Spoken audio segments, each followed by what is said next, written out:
The restaurant was alive, not loudly alive, but the kind of life that hums quietly beneath polished surfaces and practiced smiles. Soft music floated through the air, blending with the low murmur of conversations. Forks touched porcelain plates. Glasses chimed gently. Laughter appeared and disappeared like passing waves. Every table was occupied. Couples leaned toward each other, sharing secrets in lowered voices. Families argued playfully over what to order next. Businessmen sat upright, phones placed face down beside their plates, pretending, for a moment, that the world outside did not exist. And then there was her. She stood just inside the doorway, slightly to the side, as if she had learned over time not to take up too much space.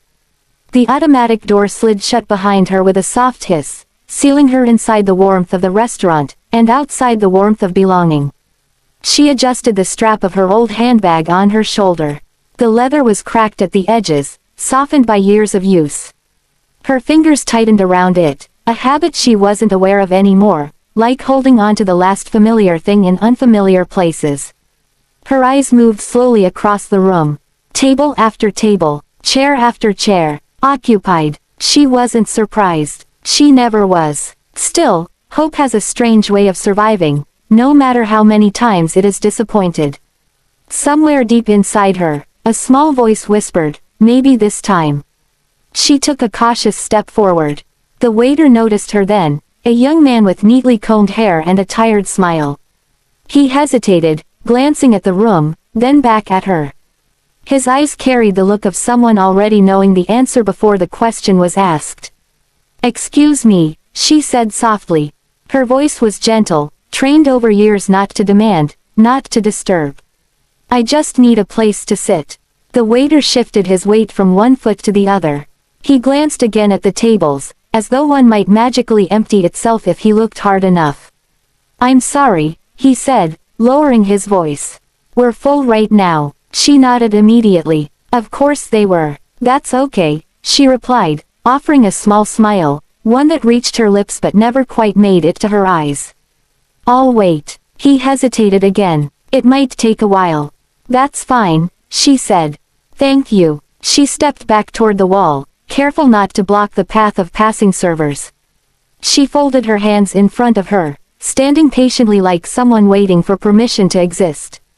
Minutes passed. No one looked at her directly, not really. Some glanced, quickly, then looked away. A woman at a nearby table whispered something to her companion, eyes flicking toward the entrance. The companion nodded, uninterested. A man laughed too loudly at a joke, his chair scraping the floor as he leaned back, careless and free. The contrast stung. She had been standing for so long in her life that her body barely protested anymore. Her feet ached, yes, but the ache was familiar, almost comforting in its predictability. What hurt more was the quiet awareness of being unwanted. She remembered other places, other entrances, other moments where she had stood exactly like this, hopeful for a second, then invisible the next. Buses where no one moved their bags. Waiting rooms where empty seats suddenly became reserved. Offices where she was asked to wait outside while others were invited in. She had learned not to ask twice. Not to insist. Not to make scenes. Dignity, she had discovered, was something you protected by staying quiet. A child at a nearby table noticed her then. The girl couldn't have been more than 6 or 7.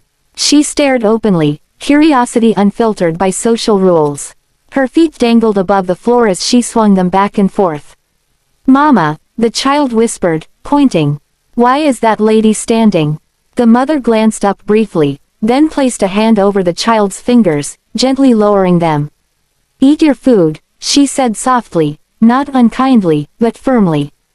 "Don't stare." The child obeyed, though her eyes flicked back once more before returning to her plate. The woman near the entrance pretended not to notice. She always pretended. Another few minutes passed. Finally, the waiter returned, regret already written across his face. "I'm really sorry," he said. "It doesn't look like anything's opening up soon." She swallowed. "That's okay," she replied again. The words tasted hollow this time. She glanced toward the door. Leaving would be easier. Leaving always was. She turned slowly, taking one last look at the room, not with resentment, not with anger, but with quiet acceptance. This place, like so many others, simply wasn't meant for her today. She took a step toward the exit. That's when it happened. A sound cut through the steady rhythm of the restaurant. Scrape. A chair moved. Not violently, not dramatically, just enough to be heard. People turned their heads instinctively, drawn by the disruption of routine. At the far corner of the room, a man stood up from his table. He wasn't remarkable in appearance. No expensive suit, no commanding presence, just an ordinary man with calm eyes and a posture that carried quiet certainty. He reached down and pulled out a chair. The sound echoed again, firmer this time. He looked toward her, not past her, not around her. At her. Please, he said, his voice clear but gentle. Sit here. The room seemed to pause. She froze. Her hand remained on the strap of her bag. Her body was half turned toward the door, caught between leaving and something she hadn't expected. Me? She asked, barely audible. He nodded. Yes. People watched now, some with surprise, some with discomfort, some with thinly veiled curiosity. She hesitated. I don't want to disturb you, she said quickly. I can. You're not disturbing anything, he replied. This chair is empty. She glanced at the chair. It had been empty all along. She hadn't seen it before. Or maybe she had, but had never imagined it could be hers. Slowly, she walked toward the table. Each step felt heavier than the last, not because of fear, but because of the weight of years telling her she didn't belong. When she reached the chair, she paused. Are you sure? She asked again. He smiled, not politely, not awkwardly, but warmly. Everyone deserves a place to sit, he said. Her throat tightened. She lowered herself onto the chair carefully, as if afraid it might disappear beneath her. When she finally sat, her hands rested in her lap, trembling slightly. The chair was solid, real. The waiter rushed over, flustered. Sir, it's fine, the man said calmly. Please bring her a menu. The waiter nodded, visibly relieved, and hurried away. Around them, conversation slowly resumed, but something had changed. A few people shifted uncomfortably in their seats. Others avoided looking at her now, as if embarrassed by their earlier indifference. She sat very still. Her eyes moved across the table, the polished surface, the neatly folded napkin, the glass of water placed gently in front of her. Simple things. Extraordinary things. She had entered the restaurant unseen. But now, she was sitting, and for the first time that evening, she felt something she hadn't felt in a long time. She felt acknowledged. Chapter 2. For a moment after she sat down, the world felt unfamiliar. Not because anything around her had changed, but because she had. The chair beneath her was sturdy, unremarkable, and ordinary in every visible way. Yet to her, it carried a weight heavier than wood and metal. It carried years of standing, years of waiting, years of learning to shrink herself so others could remain comfortable. She placed her palms flat against her knees, grounding herself. The slight tremor in her hands betrayed what her face refused to show. She inhaled slowly, carefully, as if afraid that breathing too deeply might break the fragile reality of the moment. Across from her, the man returned to his seat. He didn't study her. He didn't ask questions. He didn't look around for approval. He simply sat. That, more than anything else, unsettled her. People who performed kindness often watched to see its effect. They waited for gratitude, for acknowledgement, for applause. But this man behaved as though what he had done required no explanation at all, like holding a door open or returning a dropped coin. As if respect were not an exception, but a rule. The waiter approached with a menu, placing it gently in front of her. His earlier hesitation had been replaced with professional courtesy, but his eyes flickered with something else now, recognition, perhaps, or quiet shame. Would you like some water? He asked. Yes, thank you, she replied. Her voice sounded steadier than she felt. The glass was cool against her fingertips when she lifted it. She took a small sip, feeling the water settle in her chest like a reassurance. The act was simple, ordinary, yet it felt ceremonial, like reclaiming a right she had forgotten she possessed. Around them, the restaurant continued its rhythm, but with subtle shifts. A man at the neighboring table cleared his throat and adjusted his posture. A woman smoothed her napkin unnecessarily, eyes fixed on her plate. A couple across the room exchanged glances, their smiles fading into something more thoughtful. The moment had passed, yet it lingered, like the echo of a sound that refuses to fully fade.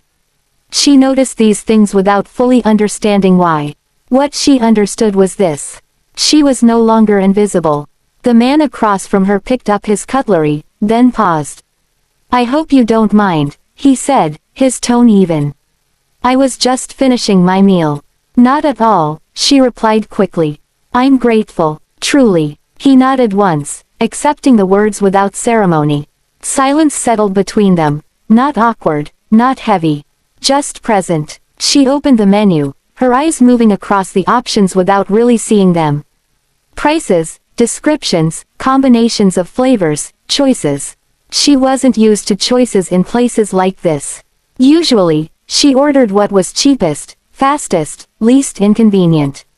This time, she allowed herself to read. A memory surfaced then, uninvited. Years ago, in another restaurant, smaller and less refined, she had stood near the counter while others sat. She remembered the way the floor felt cold through the thin soles of her shoes. She remembered thinking, if I sit, someone else might need the seat more. She had internalized the idea so deeply that it had become truth.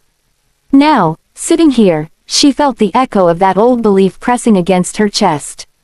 Do I deserve this? The question startled her. When had dignity become something to earn? She closed the menu gently and looked up. The man was sipping his drink, gaze unfocused, as if lost in thought. There was no trace of superiority in his posture, no hint that he believed he had done something extraordinary. "Why did you do it?" she asked quietly. He looked at her then, really looked. "Do what?" She gestured subtly to the chair. To herself. He followed her gesture, then smiled faintly. "You were standing," he said. And there was an empty chair. The simplicity of the answer struck her harder than any grand explanation could have. "That's all. That's enough," he replied. Something inside her loosened. She felt warmth behind her eyes and quickly blinked it away. She had cried enough in her life in places where no one noticed. She refused to cry now, here, where she had finally been seen. Across the room, the child from earlier peeked over the edge of her chair again. This time, the woman didn't look away. Their eyes met. The child smiled, small, uncertain, but genuine. The woman smiled back. It felt like passing something forward. When the waiter returned to take her order, she spoke without hesitation. Her voice carried confidence she hadn't practiced, but somehow still possessed. "I'll have this," she said, pointing. He nodded respectfully and left. The man rose then, placing a few bills on the table. "I should go," he said. "Oh," she replied, surprised. A part of her felt an unexpected pang, a strange disappointment. His presence had felt like an anchor, something steady in unfamiliar water. "Thank you," she added quickly. "For everything." He paused, then met her eyes. "Remember this moment," he said gently. "Not because of me, but because you belong wherever you choose to sit." With that, he turned and walked away. No applause followed him, no acknowledgement beyond a few glances. But something shifted as he passed through the room. The door closed behind him softly. She remained seated. Her food arrived shortly after. The aroma rose from the plate, rich and inviting.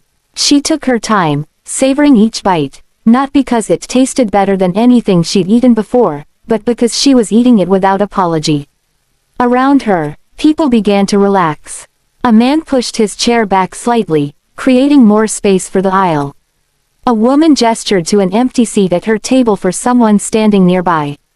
Small things, unremarkable things, yet they mattered. When she finished her meal, she placed her napkin neatly on the table and stood up. Standing felt different now, lighter. She walked toward the exit with a straighter back, her steps measured but confident. As she passed the entrance, the waiter smiled at her, not the polite smile of obligation, but one of recognition. "Have a good evening," he said. "You too," she replied. Outside, the air was cool. The city hummed with life, cars passing, people talking, lights glowing against the darkening sky. She paused on the sidewalk, breathing deeply. Nothing in her life had changed in any measurable way. She still had the same worries, the same responsibilities, the same uncertain tomorrows. But something essential had been restored. Respect. Not given as charity, not offered as pity, but extended as a right. As she walked away, she made a quiet promise to herself. If she ever saw someone standing while a chair remained empty, she would pull it out. Because dignity, she now knew, grows lighter when shared. And humanity, true humanity, is never loud. It lives in small acts. And it lasts far longer than the moment that creates it.